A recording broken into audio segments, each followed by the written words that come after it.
Perkenalkan, kami dari kelompok 6 mata kuliah IPS, dosen pengampu Bapak Jain Ahmad Fauzi MPD akan menjelaskan tentang materi Hakikat IPS. Kemudian perkenalkan, nama saya Muhammad Fikri Hidayat. Saya Amanda. Saya Saibatul Aslamia. Saya Najwa Karimah. Saya Aulia Ramadhani. Saya Aisyah Nuraini. Saya Mutia Jahra. Saya Andida Rahmatina.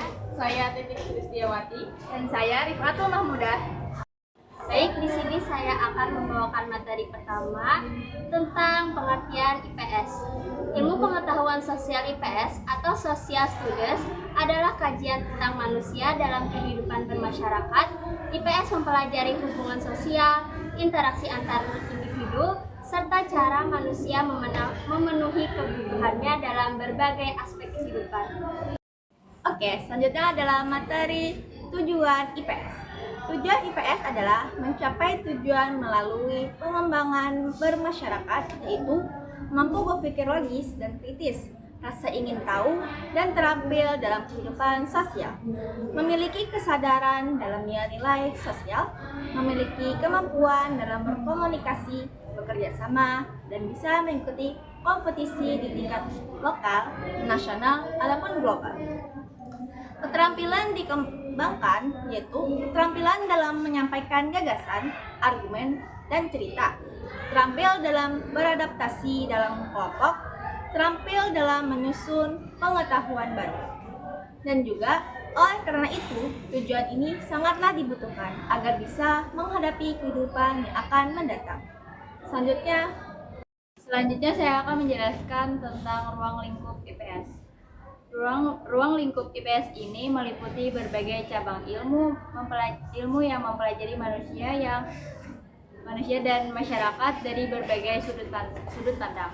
Beberapa cabang ilmu yang termasuk dalam IPS yaitu ada administrasi yang mempelajari fenomena sosial yang berhubungan dengan kerjasama dan dinamika manusia dalam mencapai tujuan. Yang kedua ada antropologi yang mempelajari manusia pada umumnya dan khususnya antropologi budaya yang mempelajari segi kebudayaan masyarakat. Selanjutnya ada akuntansi yang mempelajari suatu aktivitas dan dalam mengidentifikasi, mengukur, mengklarifikasi dan mengikhtisar sebuah transaksi ekonomi atau kejadian yang dapat menghasilkan data kuantitatif, terutama yang bersifat keuangan yang dipergunakan dalam pengambilan keputusan. Yang keempat ada arkeologi yang mempelajari kebudayaan manusia purbalaka melalui kajian sistematis atas data bendawi yang ditinggalkan. Yang kelima ada ekonomi yang mempelajari perilaku manusia dalam memenuhi kebutuhan dan keinginan dengan sumber daya yang terbatas. Yang ketujuh ada geografi yang mempelajari hubungan sejarah manusia, tempat, dan lingkungan. Selanjutnya akan dijelaskan oleh Baik, saya akan melanjutkan materi dari teman saya Aulia Ramadhani, yaitu ilmu yang terkandung dalam IPS. Ilmu yang ketujuh yaitu ilmu sejarah, mempelajari peristiwa-peristiwa masa lalu yang berpengaruh terhadap kondisi masa kini. Yang kedelapan, ilmu hukum, mempelajari sistem norma-norma yang mengatur perilaku manusia dalam masyarakat. Kemudian ilmu filosofi, mempelajari hakikat, pengetahuan, nilai-nilai, logika, etika, estetika, dan metafisika. Yang ke-10, ilmu politik, mempelajari proses pembentukan dan pelaksanaan kekuasaan politik dalam masyarakat. Ilmu ke-11, psikologi, mempelajari perilaku dan proses mental manusia.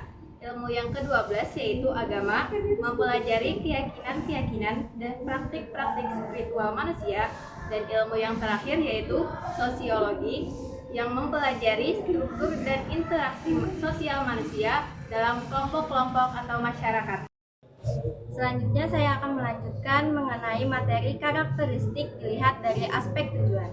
Karakteristik pembelajaran IPS yang dilihat dari aspek tujuan ini meliputi 3 aspek yang harus dituju dalam pengembangan pendidikan IPS, yaitu aspek intelektual, kehidupan sosial, dan kehidupan individual. Pengembangan kemampuan intelektual lebih didasarkan pada pengembangan disiplin ilmu itu sendiri, serta pengembangan akademik dan thinking skill. Pengembangan kehidupan sosial berkaitan dengan pengembangan kemampuan dan tanggung jawab siswa sebagai anggota masyarakat. Tujuan ini mengembangkan kemampuan seperti berkomunikasi, rasa tanggung jawab sebagai warga negara dan warga kemasyarakatan dan bangsa. Dan pengembangan kehidupan individual itu berkaitan dengan mengembangkan pemahaman dan sikap positif terhadap kehidupan sosial dan mempersiapkan siswa untuk peran aktif dalam masyarakat dan bangsa. Sekian materi dari saya, akan dilanjutkan oleh rekan saya. Di sini saya akan menjelaskan tentang karakteristik dilihat dari ruangan lingkungan materi. IPS mempelajari kehidupan manusia sebagai makhluk sosial dan anggota masyarakat, mencakup aspek sosial, ekonomi, budaya, politik, hingga globalisasi. Lingkup materi IPS mencakup 3 tingkatan utama. Pertama, keluarga sebagai satuan sosial dasar yang berperan dalam pembentukan individu melalui fungsi pendidikan, ekonomi, budaya, politik, dan agama. Kedua, masyarakat yang memiliki aturan lebih kompleks dibandingkan keluarga, meliputi lingkup RT, RW, desa, hingga bangsa di mana interaksi sosial dan pembinaan budaya terjadi dalam skala lebih luas. Ketiga, lingkup global yang mencakup interaksi antar wilayah, baik secara lokal, nasional, regional, maupun internasional, sehingga mencerminkan hubungan timbal balik dalam konteks globalisasi. Selanjutnya akan dilanjutkan oleh Tik Sulistiawati. Baik, saya akan melanjutkan materi dari Najwa Karima. Materi di sekolah dasar atau SD. Yang pertama, karakteristik keruangan nasional dan regional. Yang kedua, keanekaragaman sosial dan perubahan masyarakat. Yang ketiga, kegiatan ekonomi dan sejarah zaman Hindu-Buddha hingga modern. Yang keempat, perkembangan iptek dan dampak globalisasi. Pendekatan pembelajaran bisa dimulai dari lingkungan terdekat, keluarga, RT, desa, lalu diperluas ke nasional, ASEAN, hingga global. IPS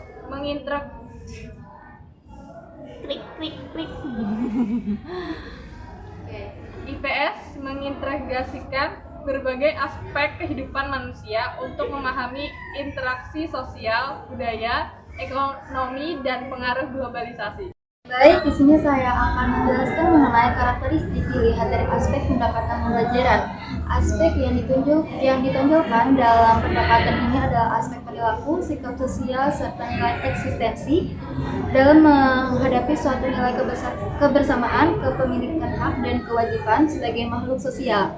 Materi yang tergolong dalam karakteristik ini dikelompokkan menjadi 2 kelompok umum. Yang pertama itu ada kelompok struktur ilmu yang bersifat sosial, kemudian ada kelompok struktur ilmu yang bersifat generalisasi. Yang pertama itu ada struktur ilmu yang pengetahuan yang bersifat sosial. Nah, semua materi dalam ilmu sosial ini bermula dari kenyataan, fakta, dan realistis sosial, perubahan sosial, dan pergeseran sosial yang dialami oleh individu. Yang kedua itu ada bersifat generalisasi, yaitu adalah kemampuan untuk menerapkan, menguji, dan mengkonstruksi kembali apa yang seharusnya dikembangkan, kemudian dalam bidang ilmu pengetahuan sosial. Nah, ilmu pengetahuan sosial yang bersifat generalisasi ini akan menjadi trademark keunggulan dari kelompok-kelompok ilmu sosial dalam konteks kehidupan di masa sekarang dan di masa yang akan datang. Baik, di sini saya akan melanjutkan materi selanjutnya, yaitu tentang fakta, konsep, dan generalisasi IPS. Yang pertama yaitu fakta. Definisi fakta adalah pernyataan atau informasi yang dapat dibuktikan kebenarannya secara objektif. Fakta dapat berupa data, peristiwa, atau kejadian yang benar-benar terjadi dan dapat dibuktikan. Ciri-cirinya yaitu dapat dibuktikan kebenarannya, bersifat objektif dan tidak dipengaruhi oleh pendapat pribadi. Lalu konkret dan spesifik. Setelah itu baru dapat diobservasi atau diukur. Selanjutnya yaitu konsep.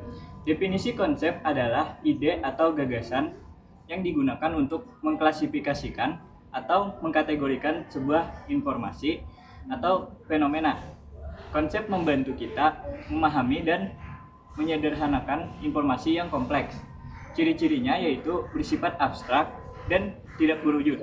Kemudian merupakan hasil pemikiran atau konstruksi sosial. Lalu dapat berubah atau berkembang seiring waktu. Setelah itu digunakan untuk mengorganisasikan fakta dan informasi.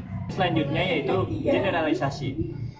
Definisi generalisasi adalah pernyataan atau yang menghubungkan dua konsep atau lebih berdasarkan pengamatan terhadap fakta-fakta.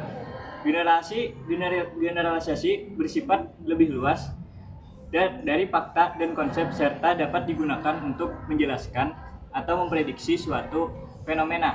Ciri-cirinya yaitu menunjukkan hubungan antara dua konsep atau lebih, lalu bersifat umum dan berlaku untuk banyak kasus. Setelah itu berdasarkan pada fakta dan bukti empiris. Setelah itu dapat diuji kebenarannya seperti fakta yang saya jelaskan pertama tadi. Sekian dari saya, itulah yang dapat saya jelaskan. Baik, di sini saya akan membacakan kesimpulan dari materi-materi yang sudah dijelaskan oleh teman-teman saya.